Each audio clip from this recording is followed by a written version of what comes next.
Merry Christmas, everybody. We are now in the festive time of the year, the Christmas time of the year, and I wish you all Merry Christmas and a Happy New Year. And despite all the challenges we all face, the economic situations, the elections that don't mean anything anymore here in this republic, I'm wondering if I need to insert banana in front of republic. Sure looks that way, and it's happening not just here, but everywhere in the world. Europe has gone mad. America has gone mad. These globalist goons have made our world really a mess, and they're blaming Russia. How convenient, but 100% fake, 100% false. So, greetings. Hope everybody's well, and you're with your family, your loved ones, and you're doing what you love to do.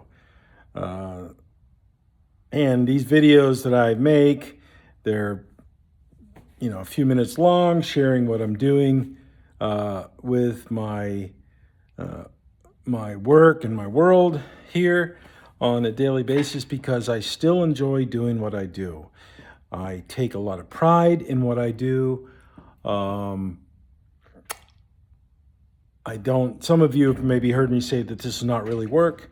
It's just going into the shop and playing hobbies,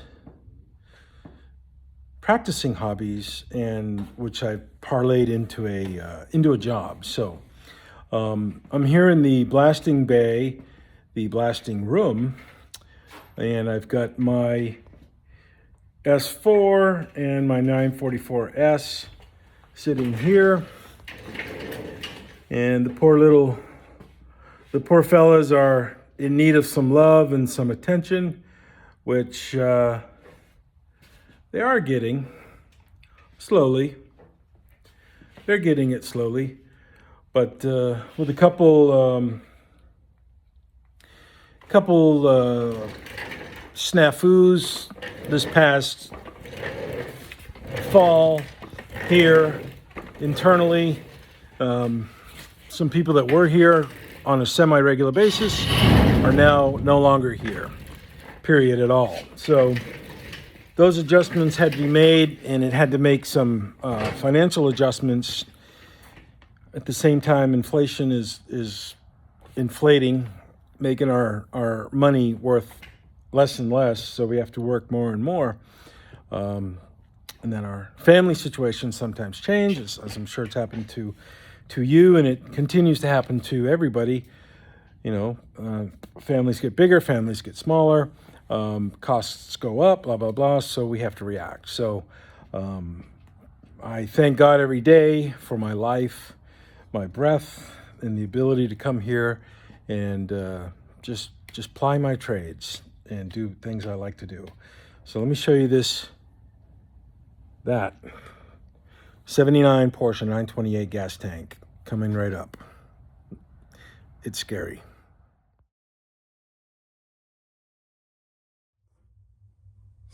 Okay, well, here's the fuel tank. I've got the camera inside of the fuel tank. It is not fully, all of it cleaned out yet. This light is shining on that plastic holder that the fuel tank level sending unit goes into, and it's all full of varnish, the old fuel. And you can see here the fuel line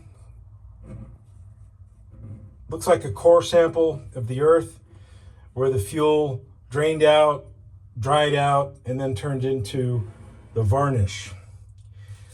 It's very, very miserable, and I did something very scary.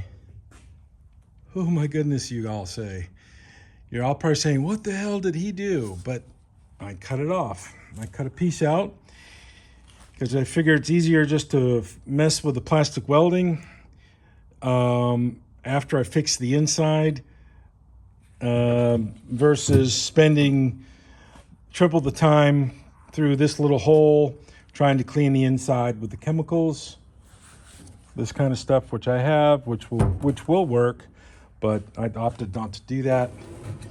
And this thing has already been freed, and it is very disgusting.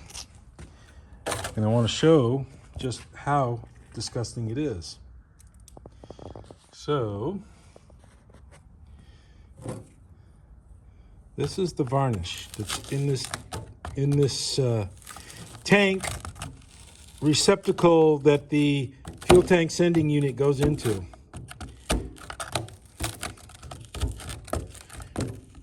Pretty gross stuff.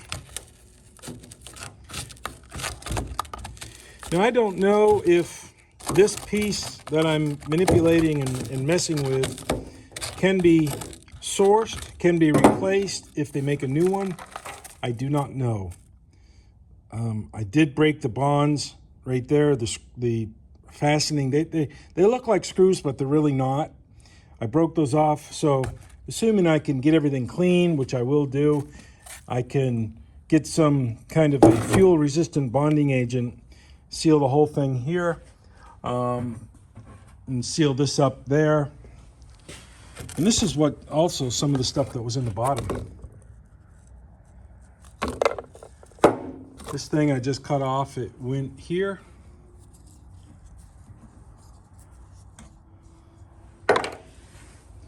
This was in the bottom of the tank. Filter strainer. And here is the top part that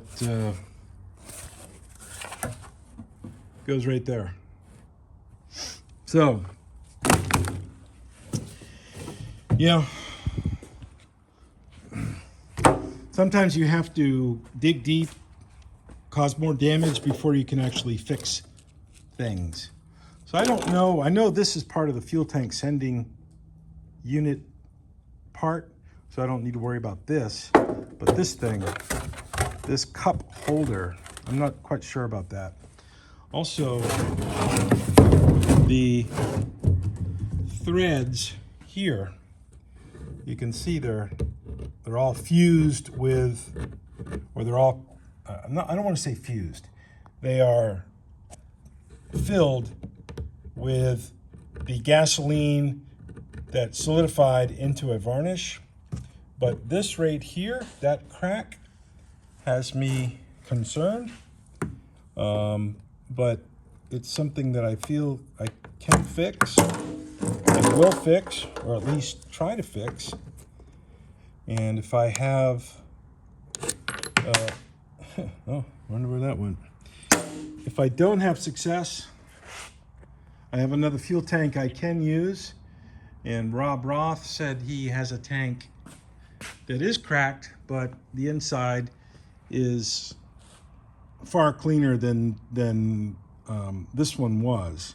This one will be far cleaner than probably any other tank out there. Because the inside, I am going to probably this week, maybe Thursday, I will turn the light on. Here's the tool. I will be blasting the entire inside of the tank lightly with the plastic, get all the residual varnish and rust off of it, and it will be very nominally invasive into the substrate plastic. It will scuff it up a very small amount, but not enough to compromise the integrity of the plastic. How do I know that? Because I've done multiple things before, blasting wood, blasting plastic, etc. Case in point is that right there. That is the front fascia for my 944S. You can see it right there, okay? That I plastic media blasted and primed it with the flexible primer, and that's ready to get paint, final paint, and it's in very good shape. So that'll be applied here to this. So there's today's scary Porsche 928 Adventures. Probably represents a deep dive that many people don't do or won't do or fearful of doing.